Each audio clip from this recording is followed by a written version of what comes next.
જિલ્લા પત્રકાર મિત્રોને સ્વતંત્રતા દિવસની રાજ્યકક્ષાની ઉજવણીના કાર્યક્રમની વિગત આપતા જિલ્લા કલેક્ટર નડિયાદ ખાતે થનારા 78મા સ્વતંત્રતા દિવસની રાજ્યકક્ષાની ઉજવણી અંગે કલેક્ટર કચેરી ખાતે યોજાયેલ પત્રકાર પરિષદમાં જિલ્લાના પત્રકાર મિત્રોને વિગત આપતા જિલ્લા કલેક્ટર અમિત પ્રકાશ યાદવે જણાવ્યું હતું કે ખેડા જિલ્લાને રાજ્યકક્ષાના કાર્યક્રમની ઉજવણીનું સૌભાગ્ય પ્રાપ્ત થયું છે, જે અંતર્ગત 2 દિવસ સુધી વિવિધ કાર્યક્રમો યોજવામાં આવશે।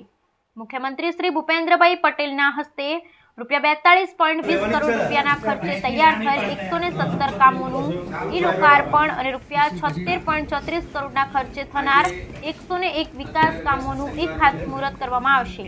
Bureau report Naresh Ganwani, Halar express news, Nadiad. આપણે આ વખતે રાજ્યકક્ષાના સ્વાતંત્ર્ય પર્વનો કાર્યક્રમ ખેડા જિલ્લામાં યોજાઈ રહ્યા છે।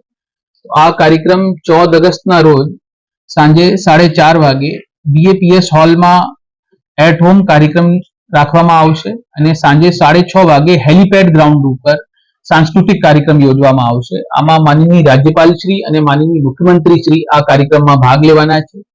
હું ખેડા જિલ્લાની પ્રજાથી એક નમ્ર અપીલ કરું છું કે બહોળી સંખ્યામાં આ કાર્યક્રમમાં જોડાય અને આપણા જિલ્લા માટે એક ખૂબ ગૌરવની વાત છે કે રાજ્યકક્ષાનો પ્રોગ્રામ આપણી જિલ્લામાં યોજાઈ રહ્યા છે, તો આપણે આ પ્રોગ્રામમાં સહભાગી બનીએ।